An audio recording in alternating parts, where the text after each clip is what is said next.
Okay, so this video is just a bit of a gift, I reckon, if you're so inclined, if you're in a position to actually start standing in your power, separating from the fact that other people have control over your life and you're insignificant and what can you do. If you're past that point of that self-doubt and you're into that place where you're really stepping into your power, this video is going to have a lot of meaning for you, I'm guessing. Anyway, it's an opportunity for you to decide what it is that you'd like to do. I'm going to give you some options and resources if you are ready to do that. If you're not, just bypass it like you didn't watch it. Anyway, so this showed up, Shane Patton talking about the unacceptable behaviour of their police force. And so all I'm seeing is a massive opportunity to capitalise on the gift they've given you. So let's listen to what he's got to say, and then I'll explain how we can capitalise on it. Ship up or shape out. And if you're involved in that bad behaviour, you will be gone. Victorian Police on notice. The Commissioner calling out rotten cops in an email sent to every member of the force. It wasn't one singular issue that made this come up. I'd seen a rise in discipline hearings over the past year, and there were some real key themes that very much alarmed me. Those themes include predatory behaviour, sexual harassment, homophobia, racism, drug taking, drink driving and family violence. We've dismissed 17 police officers over the last year. We have had 31 resign whilst they were awaiting that. And it's costing them. Vic Police paying out $16 million in bad behaviour lawsuits last financial year, a $10 million increase on the previous reporting period. Police force is growing, so when it grows you have more people. When you have more people you'll have more of those sorts of issues as a general rule. It's not the first police force to face a reckoning. Just 3 months ago, an explosive inquiry in Queensland ripped open a cover-up culture of bullying and abuse. This has not just happened overnight.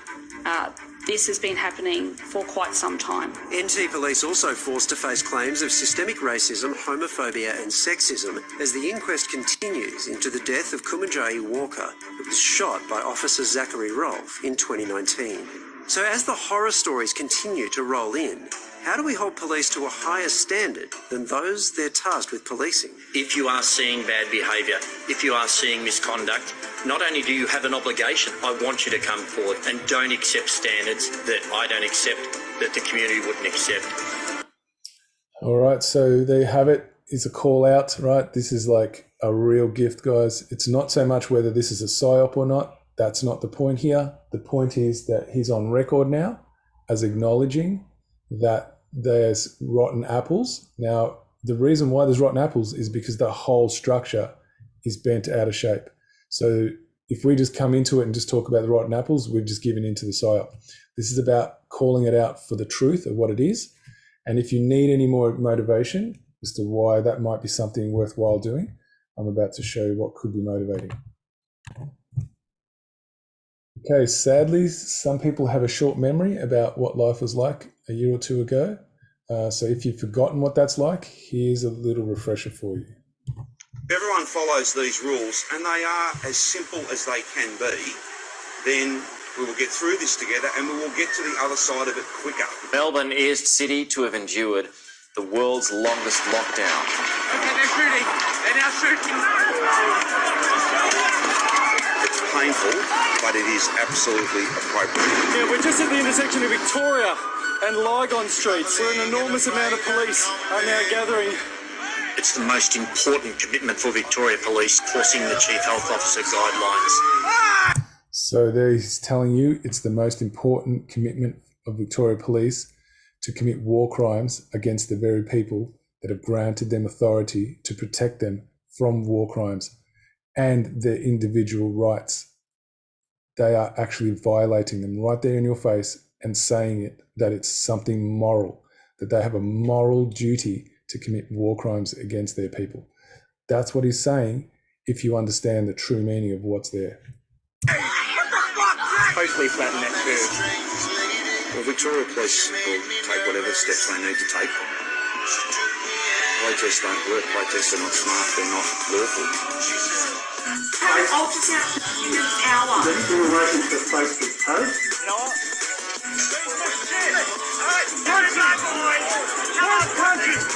It's illegal. All of it can be avoided if people don't protest.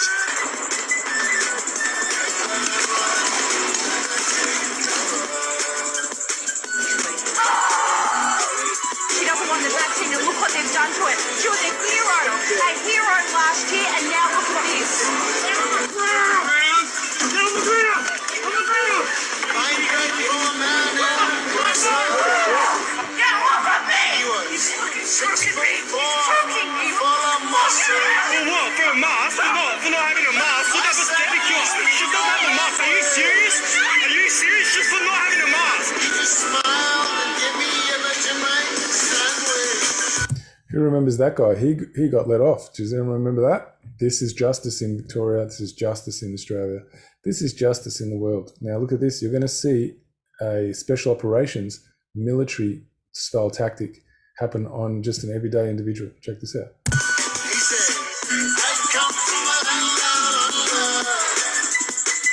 Media is being prevented from showing aerial pictures of the Melbourne protests and riots. For what purpose? You don't respect our working environment. The only reason that protests are illegal is because Daniel Andrews made it. Oh, there's your biggest lie you're ever going to get. The only reason why protests are illegal, that shaping of it already, that there's such a thing as what's right or wrong through defining as legal and illegal, she's right there obfuscated the responsibility of each individual who puts on that satanic uniform, that they actually committed the violation themselves. No one made them do it. That was a willful choice. Now, whatever their reasons were, that's separate, but they actually did the action. So the only reason these protests were violent is because there was violence committed by individuals in costume who chose to initiate violence against another, which is immoral, no matter what your excuse is, right? And that's what she doesn't take responsibility for, that she was part of that entire organization. And none of them, you will not hear one individual police officer who's left the force that will ever say anything about the moral responsibility of each individual man or woman who puts on that costume. They never say it. So here's your opportunity, guys, to actually call it out, call out the truth as it actually is, if you want to stand for truth. You have an opportunity. I'm going to show you very shortly what you can do. So I don't know what half of them are protesting against. I'm all for medical freedom, and I'm scared for my kids. Well, then, good on them. Except it's illegal.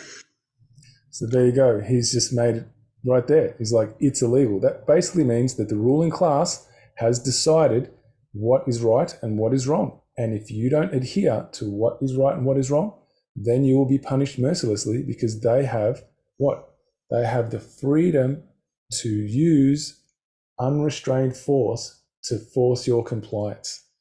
And that's what was put on show here. So whether you want to do something about it or whether you want to keep that happening, that's on you now, right? But if you are up to that, you have choices. And it's all about you as an individual standing in your power to call out the lie, to stand for truth. And if you're ready to do that, you have choices. I'm about to show you one. If you're not, that's fine. But you need to take responsibility, whether you like it or not, for doing nothing and condoning it. Because the only way things change is when each individual steps up in their power and says no in a way that's coherent, that cannot be put down, it cannot be disproved. If you're ready for that, then I have a choice for you if you want to take it. If you're not and you want to keep complaining about, what have you done and all that kind of stuff that everyone says, what are you doing about it? I hear all of that kind of stuff. Yet no one actually does the research when they say those things. So if you're one of those people who wants to keep complaining and whinging about, there's nothing you can do, or, why do you think you're so smart and all that kind of stuff, there's no value in here for you.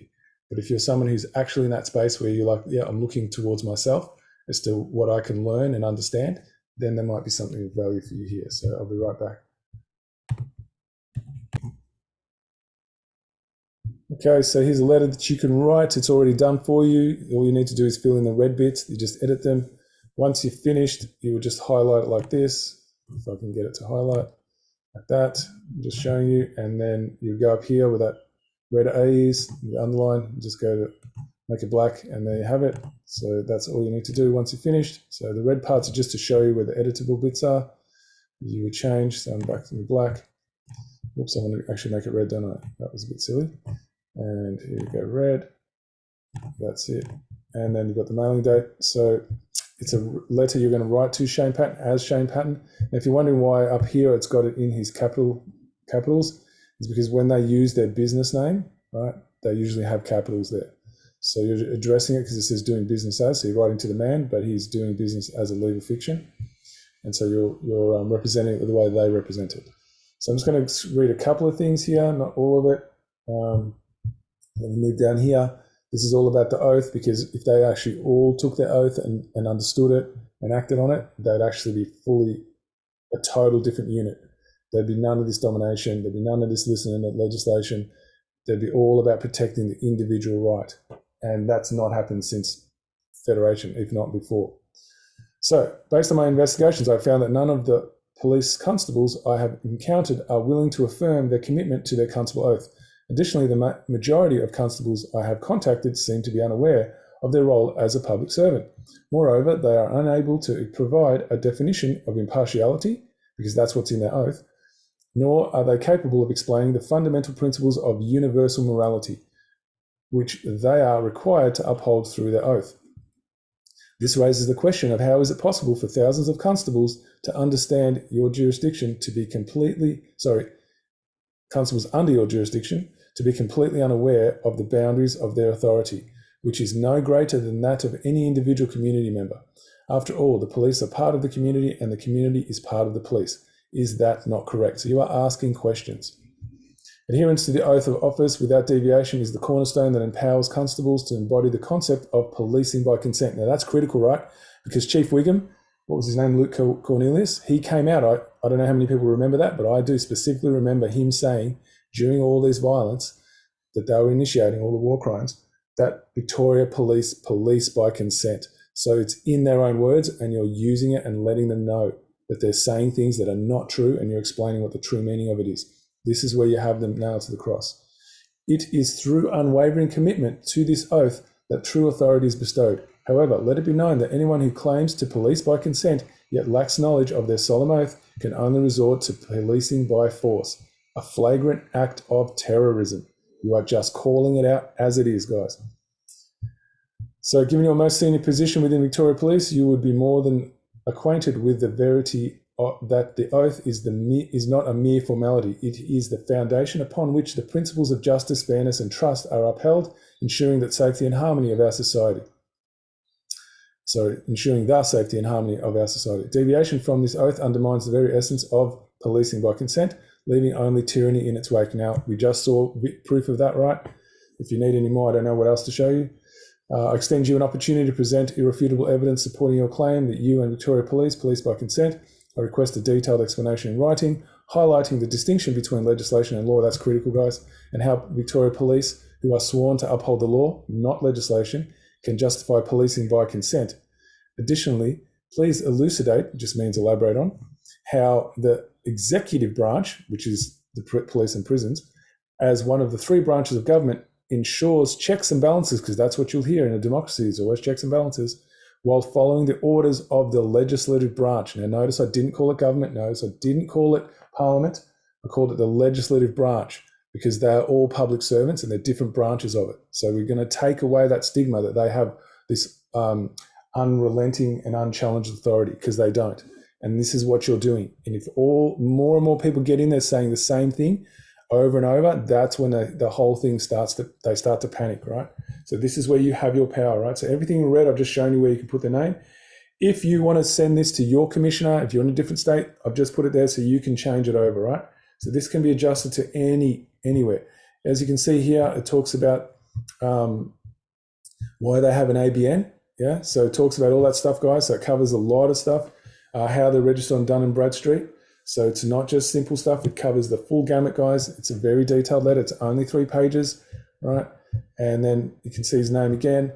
And then at the end, it just finishes off with what you require from them, right? To refute each false statement contained within point for point and in substance in the dated reply by post with no more than 10 days of receipt of this letter, accompanied by your legibly written full name and wedding signature. The reason why that is because I've got evidence of them writing back, and it's not the actual commissioner, it's someone else, and they don't even sign it. And I'm about to show you that there's nothing to panic about here. I've got 2 responses that are exactly the same. It's just a computer template that just gets spat out that they just do just to tell you that they've received it. But that's important, guys, because if you get that, that means they have received it, right? So that's your evidence that they've received it. So if you do get a response, hang on to it, guys. It's really important.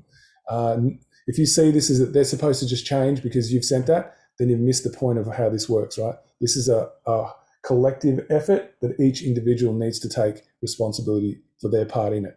So now I'm going to show you some of the responses that happen. So as you can see here, this is a reply that came from a very similar letter, not the exact same one, but a very similar one. And you can see it's just, replying on behalf of the Commissioner to acknowledge receipt of your correspondence. There's the date. And then they give you some kind of BS about, values, yada, yada, right? Because that's their template response. And here it is, Scott Johnson. Now, the funny thing about Scott Johnson is there's a Scott Johnson in New South Wales who was the director, I don't know if he still is, of Revenue New South Wales. I'd love to know if anyone knows whether that's the same individual, because that's really quite amazing that there can be the same name in two different places that are high up in these criminal structures. Now, check out the signature, right? Who actually signs like that? No one can sign like that, right? So they don't even give you anything that looks legitimate. This just shows you how dodgy these people really are, right? And so I'll show you another one. It's pretty much the same response. So there it is, same one, different individual, but same letter, right? You can see the same signature there. I'll just blow it up for you.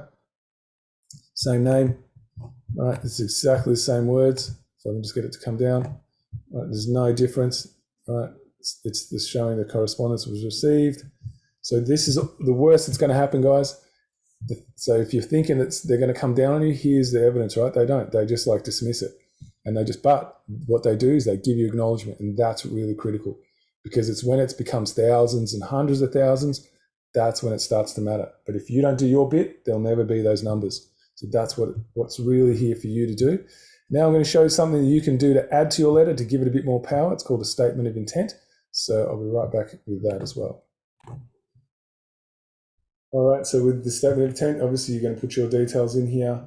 Once you finish, you just highlight over the yellow bit when you've done all the editing, and just go up to here with that little pennies with the yellow under it. Just drop down the window and you'll see an option for no color, and then you're back into black. Obviously take the brackets away, just putting the yellow back on. There we go. So that's all the editable parts. Now here's the statement of intent. You write your name. Willingly and wholeheartedly enter into lawful non-consent by holding all those who claim authority accountable under Article 61 of the Democratic Common Law Constitution of Magna Carta 1215, invoked on March 23, 2001. So if you've done no study about why this is here, give you a quick, very fast education, is that for any kind of governing system to exist, there needs to be an agreement. And if you have a look who they take oaths to one sole sovereign office holder of sovereign. I guess I didn't say that very well. And that is the monarch, which resides in England, right? That means if you have a look on their uniforms, they all have some crown. I know it's the corporate crown, but yet we're supposed to believe that it's the crown of the monarch, right? So while they're still playing that game, that actually is in existence, because if they told you the truth, there'd be like civil war. So they can't tell you the truth of what they're doing, right? So they still have to pretend that this system's in play. And that's the actual correct structure as to why there's even oaths in the first place, right? So, and there's only one agreement that allowed that to happen, and that's Magna Carta 1215. So, people think Australia has its own laws. No, it's a lie, because otherwise none of your law enforcement, your judicial and all that would swear oaths. They just wouldn't, right? There'd be an entirely different system. And so that's just a quick way to understand why you're using this. There's a lot more detail to get involved in if you want to understand the real essence here. This is just a brief one as to why you phrase it this way. I affirm my commitment to hold men and women professing to be Crown agents of this Commonwealth nation of, here you're obviously going to put Australia, to the binding agreement that calls for all transgressors to stand trial before a jury of the people for violating indefeasible individual rights entrusted to them for safeguarding. And then it says affirm and subscribe, so you just date it, and then you sign your name. Everyone is freaking out about sign means something in legalese. Don't sweat it, because signatures happen well before that. And you're taking yourself out of that. You're not mind controlled anymore. You decide if you're going to sign it. If you're still panicking, write the word autograph if that really matters to you, but it really doesn't. Okay, guys, because you are standing in truth, and legalese is not truth. It's the inversion of truth. Okay, so that's what you can add to it if you want to give it more power, because what you're doing is you're giving them a statement of you standing under universal truth, which the universe compels you to do. right? And there's no greater force that can extinguish that. And it requires every individual to come stand for that. That's when we get change, right? The one that we actually want. But if you don't take the action yourself, then you are actually going to be resigning yourself to remain in pain and suffering that's inflicted by you. And so I'm going to just play a little quick clip that explains how that happens so easily for people and how they've been programmed to be in that way. Okay, so this is a really elaborate but brief explanation of how people come to believe that someone else is better equipped than they are to actually be an instigator of change. So here we go. The real question people are posing when they demand to know what, quote unquote, I've done, which is actually, what could helpless, incapable, uninfluential little old me do as compared to these big, impressive, chandelier-swinging daddy heroes? That's the real question they're asking. When I say Bridgen and Co are cynical psyop frauds, it triggers people's learned helplessness and low self-worth, inculcated into us through years of government schooling, leading us to believe that we are nothing but powerless pawns in a grand global drama in which we have no agency. We are mere spectators, passive recipients of what happens to us, not active participants involved in the creation and direction of our own lives. Important events, we are told, are controlled by important people, which most certainly does not include us. We're nothing. We're nobody. We're just insignificant little specks who should be jolly glad and grateful that these big gallant heroes are deigning to pay some attention to our pet cause. Now, get back to worshipping them. Shut your face. Know your place, you snivelling little worm. All right, there you have it, guys. That's what you give your energy to, whether you like it or not. When you sit on your hands, you're actually controlled by that actual very cleverly devised mind trick that far too many people don't even acknowledge exists in themselves. Therefore, if they don't acknowledge it, then they don't realize they're being controlled by it. So just thought I'd just throw that out for you. I'm going to show you some places where you can locate where to get these resources if you're interested. So hold on, I'll be right back.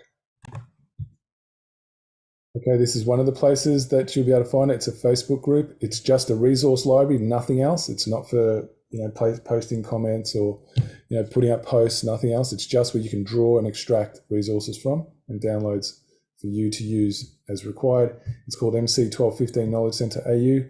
Now, a lot of people a few are getting in touch with me saying they can't actually find where this is. So what I'll do is I'll actually attach the link in the description, so you'll be able to actually just click on it and it'll take you there. That's one option. Now I'm going to show you where another place where you can go to. Just be right back. Okay, this website, it's called magnacarta1215.com. So all you need to do, obviously, if you want to have a read, I highly recommend doing that. But you just need to go to the Action Now tab, just there, and you'll see there's already some letters here. Now, the one I've just showed you hasn't been actually uploaded. By the time you guys see this, it'll be up there. Okay, but right now you've got a Dear Constable letter, Dear Judicial Officer letter, and Dear Public Servant letter. They're all there. You've got video explanations that come with them as well, so you can find out how that happens too. There's a bunch of other things on here. You've got social proof, so if you want to call up and prove for yourself the courts and the police and actually ask certain questions, and they'll show you how they don't understand anything they're supposed to be a constable.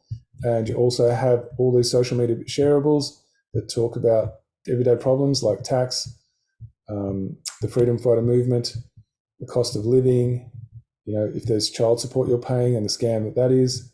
If you've got issues with family court, you've got explanations of that. And this is a really important one. This is the one that very few people understand, and that is how we stay in this mental prison and how we stay enslaved. So this is a really quick explanation. It's one really important one to share out to people because it's virtually irrefutable. I've not heard anyone be able to refute the points that are on here. Okay, so that's what I've got to show you guys for today. If you are ready to take action, the resources are there. You can find them. I'll make it available. But ultimately, it comes down to you deciding to educate yourself, because that letter I've showed you has got a lot of information that very few people that I've come across actually understand. So if nothing else, at least use it for that, to educate yourself about the true nature of what we're supposed to have and the correct system we're supposed to be living under, as to how we, the individual, our rights are preserved always and held in the highest esteem. So therefore, we can never be dictated to by not any member of any sort of public service or any corporation. All the systems they've been running are not possible to run if people actually understand the true nature of the agreement that was set out originally, that was enshrined in 1215 Magna Carta, that we, as one of the nations of the Commonwealth, are supposed to be running under. Not the 1901 Australia Constitution. That's a communist manifesto. If you don't understand that, go back to my previous videos. It's all there. It's all explained. Okay, that's all I wanted to say.